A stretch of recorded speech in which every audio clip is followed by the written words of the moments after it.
After the news broke of the 22 million rand flag project by the Department of Arts and Culture, a Change.org petition starter submitted a petition against it, which garnered over 30,000 signatures to Parliament. And then this resulted in a session during which the minister conceded and made an official undertaking before the House to have it scrapped. Change.org has millions of global users and is a tool for people to initiate and support campaigns for change. Germanos is a Change.org campaigner and joins us now. Good evening to you and welcome. So take us back to the start when the public first hears about it, and then Nadia Bantam, who started it, heard it and kind of kicked things into high gear. Thank you for having me, Iman. Yeah, so Change.org is, like you said, it's a platform for social change, but it's actually also the world's largest platform for online petitions. So I guess Nadia, like most South Africans, who when she heard about the 22 million rand flag project was quite outraged. And what we find with our users is they actually take to our platform to voice their outrage. So she started a petition on our platform called, I think, Stop the Purchase of the 22 million rand flag. And when we picked it up, there weren't necessarily that many signatures on the petition, but as a team, as a campaigns team, we found that there was a lot of potential in this petition because of the general public sentiment around the outrage around the flag. So what we do as a campaigns team when we pick up these kinds of petitions is we build campaigns around them and we send them out to our users, which we found were extremely responsive to the sending out of this petition and added their signatures, all now 32,000 of them. We'll come back to this decision now around the flag and its official scrapping, and go back to this idea that people can activate their agency. It's one of the universal cries of people that they either don't have access to a platform, they aren't heard, if they're not connected to some celebrity or someone famous, then they're ignored and invisible. How do you see, the average person who's sitting somewhere really pained about something? What are some of the steps they take if they want to engage with this platform? So the beauty about our platform is it exists in a country where we have quite a strong democracy. So in addition to us having a platform that allows for people's voices, first of all, to be put on paper and then supported by other voices in the form of signatures, we can also then use those petitions in a democratic system that allows for public participation, for example, in Parliament. So with Nadia's petition, we saw an opportunity not just to have a petition and hand it over, for example, to the Department of Sports, Arts and Culture, who are responsible for this flag, but to actually go through the accountability process that exists in Parliament. Very few South Africans know that they can actually approach our Parliament to have it oversee what the different departments, the decisions that they've made, and to actually hold them accountable for it. I mean, we'll hear Parliament, we'll hear the special committees on public accounts, we'll hear the National Council of Provinces and so on. And still it lives in the realm of institution, with access granted to a limited few. What you're sharing with us is the lifting of the veil, really, on how ordinary people can access these seats of power and these institutions where big decisions are made. And I want you to go back to that piece and use the flag example as a way of mapping out how that access can be universal, in a sense, in South Africa.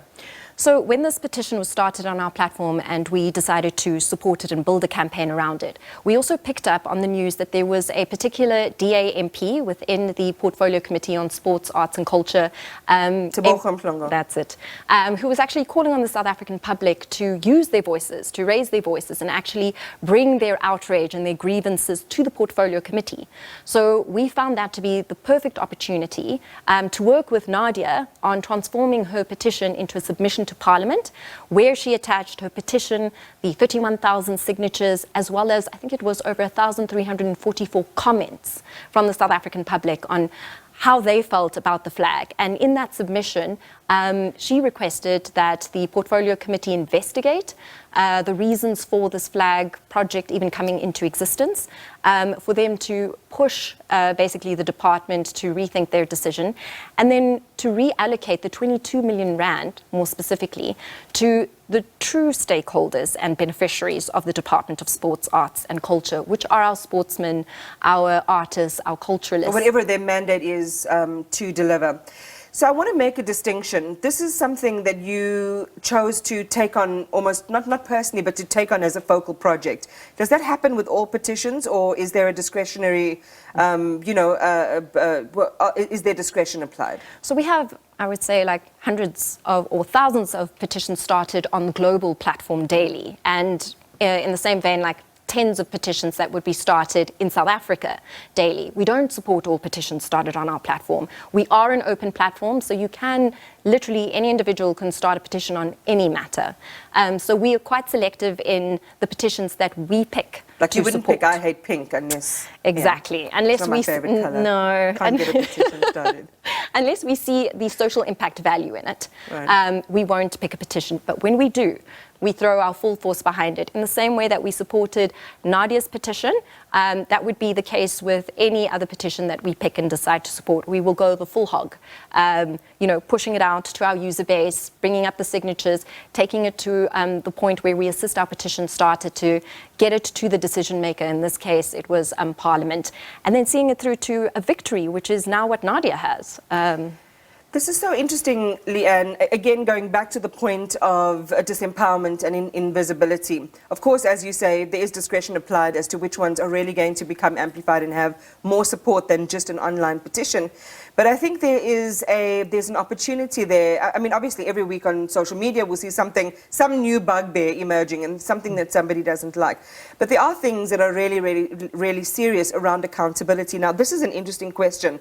Obviously, there are processes in Parliament and in law to get clarity on different things, even, for example, like the Phala investigation. Mm-hmm. Could what you do at Change.org be used as a vehicle by other members of the public who want clarity on those issues and push more and further over and above the institutions to get answers? Absolutely, and thank you for raising that, Iman. And I think that's the reason, like, we're here as a Change.org South African office, and that's the reason I'm here sitting in front of you today, is to say to the South African public that you can start exactly the same kind of petition as Nadia. You can actually start a petition that's more focused to your own community. It doesn't have to be on a national level.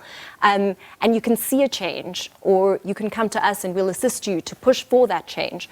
So it's to say to the South African public that you do have a voice. There's a power in petitions.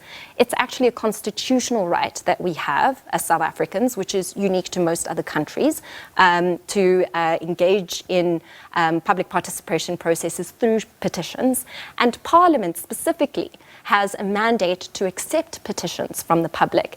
I mean, even this portfolio committee on sports, arts and culture, when I was listening to the session that was being held and that was being pushed by the MP Tsepo Mhlongo, the portfolio committee seemed to be dealing with a petition from the public for the very first time. There is a select committee on petitions and executive undertakings which usually receives petitions from the public. This, however, seemed to be the first time that this particular portfolio committee was dealing with a petition from the public. That's so interesting. So underutilized opportunity for public access there. Absolutely. And a whole group of people that are there just for this one thing. And they seem to be completely confused, including the chairperson, as to what to do and how to deal with this process now that they had a petition before them. Right. And I mean, it resulted in them calling in the Minister of Sports, Arts and Culture, which is how we now, as a South African public, have his undertaking officially before Parliament to scrap the project. Otherwise, we would have been sitting in limbo where they were saying to us, I think, as the public, no, it's on hold at the moment. And I think in these days, and I know that I keep going back to that pivotal piece, which is disempowerment. In these days, we feel like things may not work optimally in South Africa. A lot of our systems are broken or just not optimally utilized. That something can happen, that someone can listen, even if, as you say, they didn't seem to know quite what to do. It resulted in an act that dealt with something that was very important to large members or portions of South African society. So, for every person who is watching, this obviously demonstrates that there is a microphone and an amplifier that they have at their disposal. And this would be the same around the world, I imagine. Absolutely. I mean, South Africans, like I said, we're probably more unique than people around the world, where we do have a democracy and a democratic system which allows us to do something with our voices, which has in our constitution the provision for petitions and the receipt of petitions. So I understand the South African public is very fatigued at, I guess, the corruption that we have experienced, the mismanagement, and I think that also results in a lot of people just thinking, oh, what's the use? And coupled with not being fully aware of all the mechanisms that we have at our disposal. But yeah, we are here as Change.org to say that you do have a voice. And here is a prime example of somebody, Nadia Bantam, who used hers. And it's great, and thanks for coming through. And of course, Change.org is one route, but as you say, there could also be direct access.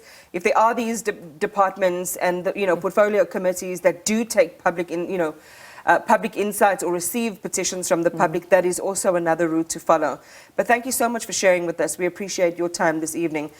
Change.org campaigner Leanne Germanos.